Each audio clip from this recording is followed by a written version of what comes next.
Tuesday morning. So hot again today, which, did you get outside yesterday afternoon, Emily? I walked out to get the mail and I was like, nope.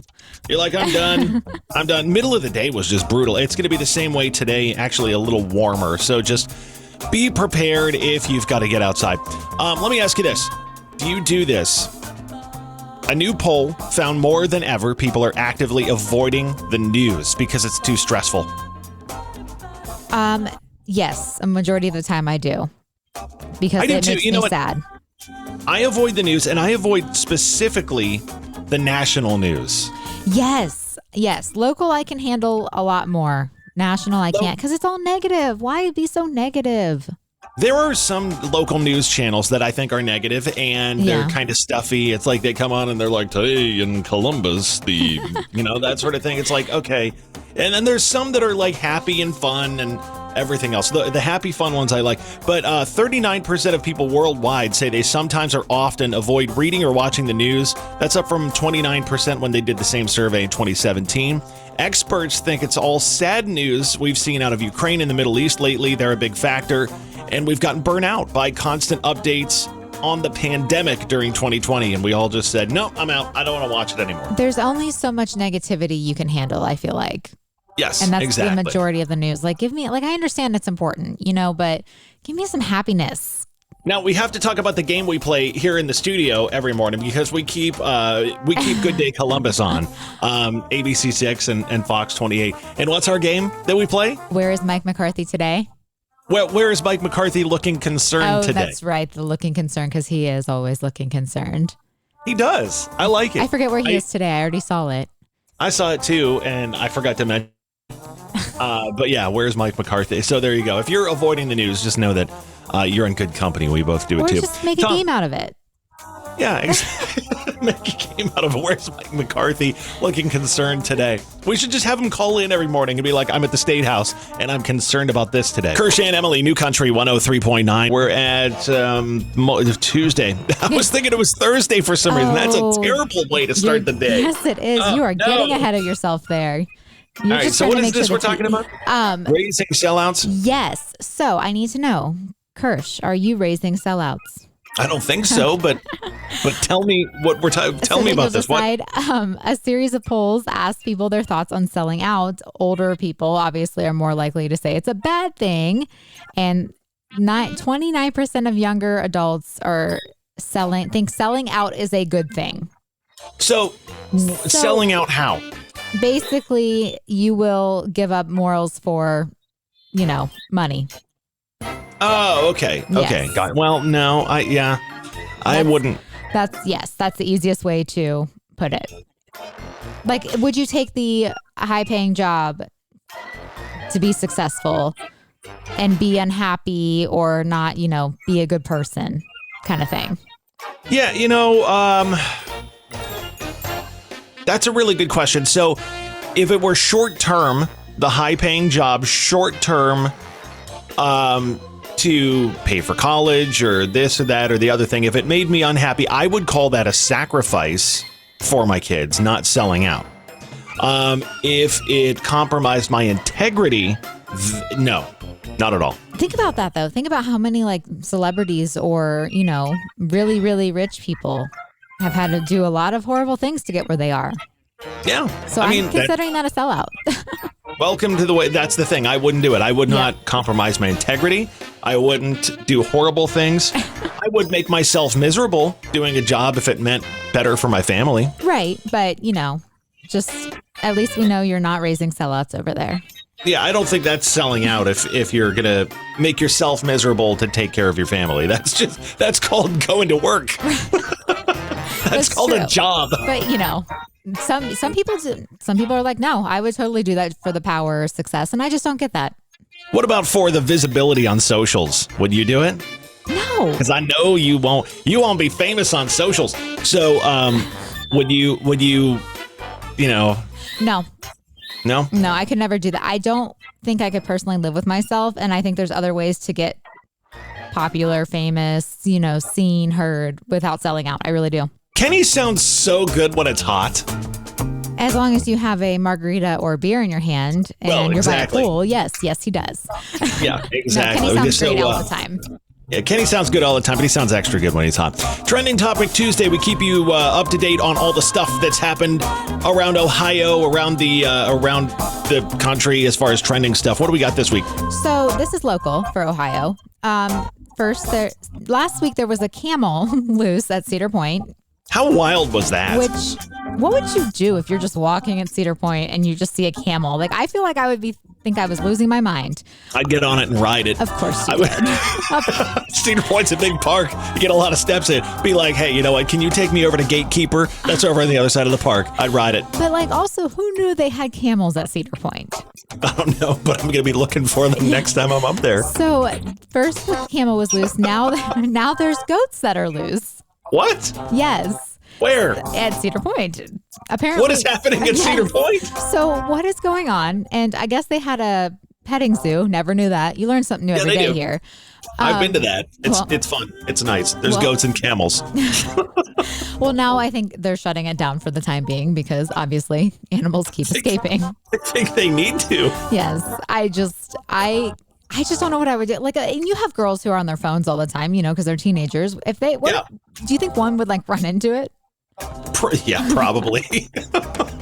I mean, I'd be riding the camel. They'd be running into it. And they'd be missing their social media opportunity right there. Yeah, they totally would. The next thing is local here in Columbus, and I need your opinion on this. Columbus Blue Jackets, they relieved their latest head coach, Pascal Vincent. Are they cursed? Because I feel like they've been going through coaches.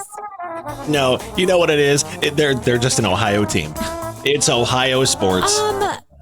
No, usually they last a little longer, and I don't even know it's Ohio sports. If it's an Ohio sports team, they just like to find a way to disappoint. I mean, the Blue Jackets, gosh, I went to Game 6 in Stanley Cup Finals a couple years ago against the Bruins. Unfortunately, they lost that game. But, I mean, they were really, really good for a couple of years. I just want Torts back. That's all. I just want John Tortorella to come back. And yeah. Did he leave on his own will? I don't remember. No. Oh, that's sad. No. So anyhow, yeah, they need to do something. Kirsch, you should be the coach. That would be terrible. Are you sure? Go play hockey harder, guys. Can I volunteer Dave Metzel? Do you think he would do it? No. Yeah, get Torts back. I'm going with it. Kirsch for Coach. We will win 0 games, but we're going to have fun doing it. That's going to be my motto. Emily, do you still go to the mall? No, but funny enough you say that. I am going this week. So yes, you do. Yes. You're going this week. Which mall are you going to? Easton, because my son's going to be 1 and Build-A-Bear does the, whole Build-A-Bear for however age they're going to be. Yeah, there you go. So check this out. Easton is celebrating its 25th birthday. Already? Yeah, right. That's what I said too. I'm like, doesn't say. So actually it does. So when I moved to Columbus in 2002, Easton was pretty much brand new. And I had moved here from Toledo. I was living in Toledo at that point, and we came down to Columbus a couple of times in the late 90s to go to Easton. It was just the part over by Cheesecake Factory and all of that over there. Okay. None of the other stuff. I mean, it was small little outdoor thing in the late 90s.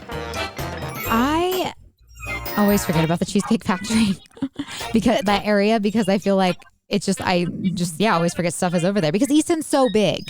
Right. And it's gotten so big. So for decades, U.S. malls, though, if you think about City Center and downtown Columbus, it was a hot spot in the 90s. Eastland and Westland were thriving, but Easton and Polaris, everybody says, pretty much killed all of those. But Green Street is a retail analytics firm, and they did this recent survey of the 2 main malls in Central Ohio, and it ranks Easton an A+ with 94% of its current space occupied, and Polaris an A- with 92% occupied, which totally bucks every trend of malls across America. So what do you think's different in Central Ohio? Les Wexner. But he doesn't own Polaris. He owns Easton, though. He does. So just his influence sitting in New Albany in his giant mansion over there makes everybody go to Polaris as well. Yeah. Yeah, I'm trying to think of someone else who might live over that way, and I can't, so I'm just saying Les. I'm going with Les. I'm gonna start calling it Emily Logic. I like that. Emily Logic. I love it. Yes. Got more of that Emily Logic. Les is over there, so everybody goes to Polaris. Love this. All right, yeah. So Easton turning 25. I don't think Polaris is. It's got to be about 25 years old, right? Yeah. I think it's older, isn't it? It might be. I don't know. I'm trying to think. I don't know. It's probably I think they're around the same age. I'm not sure. Thompson Square's on the way. 2001? Mm-hmm. All right, 20. Look at you. Emily, Google skills. Google.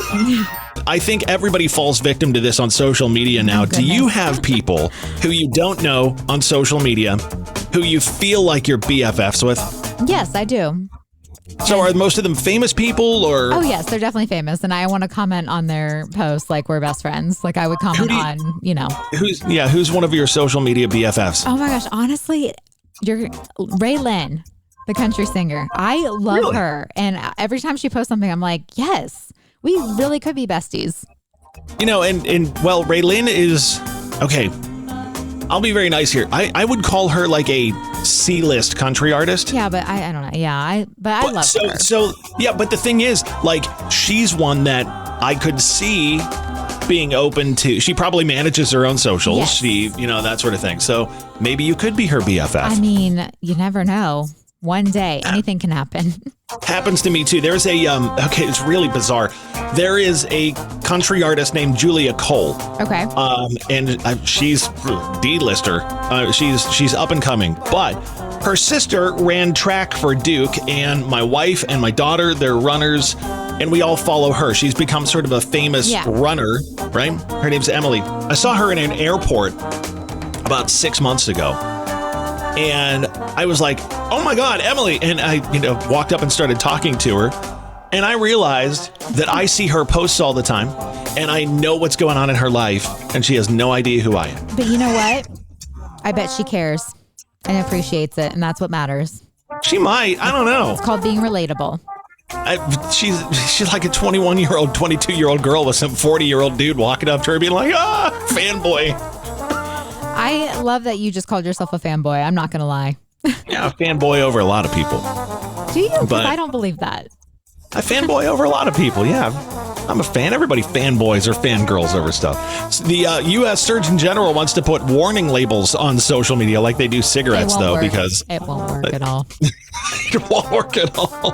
So maybe it will keep fanboys like me from fanboying out over, college runners and stuff like that. And you over Raylin. And yes, yeah. I mean, but the minute I meet other people, there's other people up there, I'm like, oh yeah, no. Do you think anybody fanboys or fangirls over your socials? Yeah, my mom. There you go. God bless her for being a fangirl on your socials. I love it. Kirsch and Emily about to play Gen X versus the Millennial, where we quiz each other on our respective generations. Emily's turn to quiz me on millennial stuff today. I think I made it easy for you, honestly. I kind of just, I hope so. You were mean to me. You hurt my feelings last time. So man, I've never been called mean before. You were just brutal. Okay, so it's millennial trivia for me to see how I do on this. We're going best of 5. Are we doing multiple choice like usual? Yes. Okay. Unless you Any feel like topic today, or is it just random? It's so random. Okay, hit me with this. Let's just get started. Okay, I had to make note of this one because on this day, in what year did O.J. Simpson refuse to turn himself in and do the famous Los Angeles speed chase? Okay, give me my choices. 1994, 1995, 1993, or 1992? 1992. No. I really thought you would get that. That was a famous trial and all. 94. You're what, 94? I almost said 94. I was busy being like a middle schooler, early high schooler then. I wasn't paying attention to that. Okay, let's see. 0 for 5. What do we got? All right. Who came up with this popular phrase, get her done? Do you need multiple choice on this one? That's Larry the Cable Guy. Yes. I'm so proud of you. All right. Sweet. 1 for 5. Okay. Which popular 2006 film starring Will Smith is based on a true story? I Am Legend, 7 Pounds, Pursuit of Happiness, or Bad Boys 2? I Am Legend. You're joking. Please tell me you're joking. I've never seen any of those movies. No, that's not correct. And I need you to go watch I Am Legend and go, I would never think this movie is accurate. What's it about? The world ending, pretty much. Survival. Well, okay, that could be a true story. That's true. So could Bad Boys too, though. One for 5 so far. I'm going to go 2 for 2 on the next 2. It was Pursuit of Happiness, just to let you know. Okay. In The Simpsons, which character is a vegetarian? Homer, Bart, Lisa, or Marge? Lisa. Yes. All right. All right, and the popular term... She's never going to figure out the fact that I do not watch movies. If you throw movies in here, I'm going to fail on every single one. I really thought that one would be easier. Okay, last one. What do you got? The popular term podcast first came into existence in which year?